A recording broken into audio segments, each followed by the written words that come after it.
Hello everyone, स्वागत है आपका मेरे चैनल में। और आज मैं आपके लिए एक नई यूज़फुल वीडियो लेकर आ चुकी हूँ।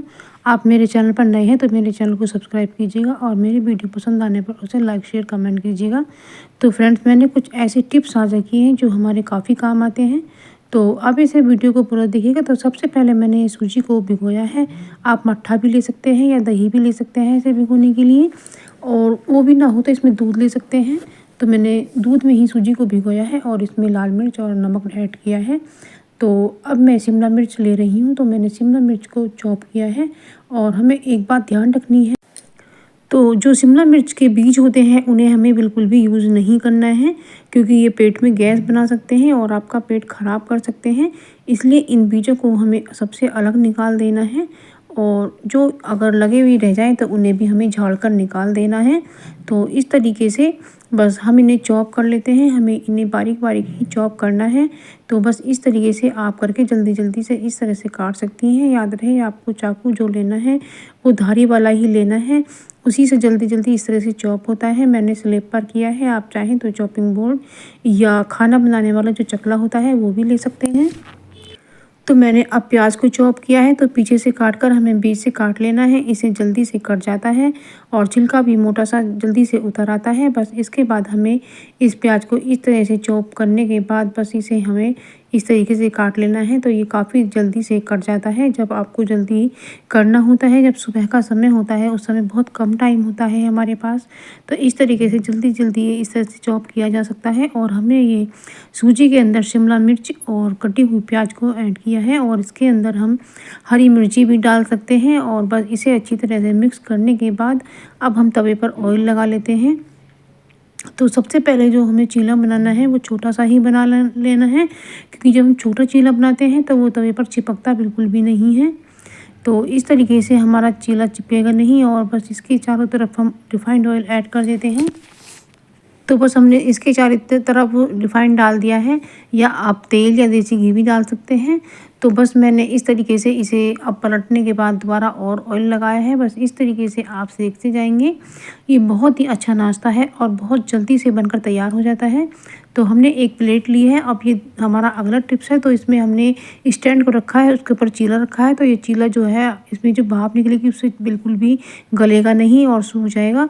तो इस तरीके से रखें। अब हम अगली ट्रिक बताते हैं वैसलीन को लेकर।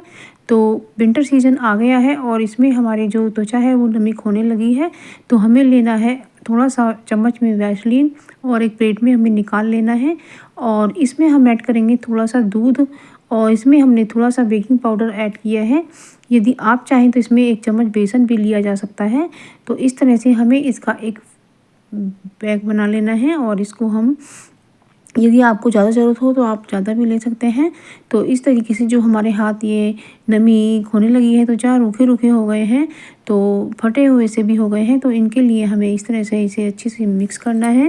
वैसलीन जो होती है वो थोड़ी थिक होती है, लेकिन हमें इसमें मलने के बाद इसमें अच्छे से मिक्स कर देना है। एक हमें घोल तैयार करना है और इस तरीके से हमें अपने हाथों पर मसाज करनी है, या आपकी जो कोहनियाँ होती हैं या बाजू होती है तो वहाँ भी आप मल सकती हैं। तो इससे आपका रंग भी साफ़ हो जाएगा और जहाँ भी गंदगी जमा होगी वो उखड़ कर आ जाएगी। और इस तरीके से मसाज करने पर जो आपकी त्वचा है वो चिकनी हो जाएगी और उससे रंग भी साफ़ हो जाएगा। तो आजकल सर्दियों में जो हमारी त्वचा रूखी रूखी और सूखी सूखी हो जाती है, तो उसमें आराम मिलेगा और आपके हाथ फटेंगे बिल्कुल भी नहीं। तो ये आपको ज़रूर से करना है और ख़ासकर ये सोते समय आपको करना है। तो इससे क्या होगा, रात भर जब आपके हाथ इस तरह से चिकने रहेंगे तो उससे आपके हाथों का रंग भी साफ़ होगा और ये चिकने हो जाएंगे। और ये जो थोड़े बहुत फट जाते हैं दिन में हवा से, तो उसके लिए भी रिपेयरिंग का काम करेगा। तो इस तरीके से आप कर सकते हैं और आपकी कोहनी और बाजू पर भी कर सकते हैं और पैरों पर भी आप इसे ज़रूर से मलिएगा।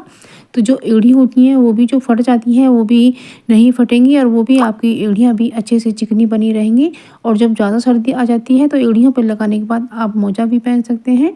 तो उससे इस तरह से देख सकते हैं कि आप मेरे हाथ में कितना ग्लो आ गया है।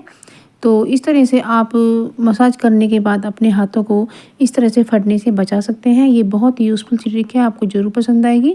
अब अगली ट्रिक आती है। क्या होता है फ्रेंड्स, हमारे घर में कई कई पैन रखे रहते हैं लेकिन वो चलते नहीं हैं। क्या होता है, सर्दियों में ये सूखने लगते हैं। तो आप इन्हें धूप में रख दें 1-2 घंटे के लिए तो उसके बाद जब आप चलाकर देखेंगे कि ये सारे पैन ही आपके चलने लगे हैं, तो इस तरीके से आप ज़रूर से कीजिएगा और आपके पैन सभी कामयाब हो जाएंगे। नहीं तो हम उठाकर फेंक देते हैं और हमारे पैसों का नुकसान हो जाता है। तो ये अगली ट्रिक आती है कंघों को लेकर। क्या होता है आजकल हमारे जो बाल हैं विंटर सीजन में वो भी नमी खोने लगे हैं और बाल सूखे सूखे से होने लगे हैं, जिनमें कंघी आराम से जाती नहीं है, फंस जाती है और बाल अधिक मात्रा में टूट जाते हैं।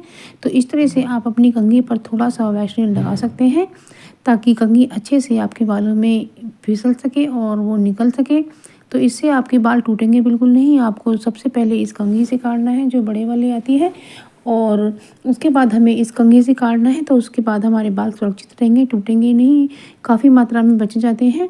अब अगली ट्रिक आती है साग को लेकर। क्या होता है फ्रेंड, जब ये मेथी जो छोटा साग होता है इसे साफ़ करने के बाद जब हम काटते हैं तो काफ़ी समय हमारा खर्च हो जाता है, और जब हमें कहीं जल्दी जाना होता है तब तो हम इसको काटते ही नहीं हैं, उठाकर ही रख देते हैं। तो हम एक चार्जर की मदद से कैसे साग को काटेंगे तो आप इसे ज़रूर से देखिएगा। तो सबसे पहले तो हमने अडेप्टर से केबल को अलग कर लिया है, और केबल को अलग करने के बाद आप देखेंगे कि हमने मेथी में इसको इस तरह से डाला है और इसमें हमने एक रबर बैंड पतला वाला लगाया है। तो लगा रहे हैं, इस तरह का ले लेना है आपको, या आपके पास इस तरह का नहीं है तो आप मोटा वाला रबर बैंड भी ले सकते हैं।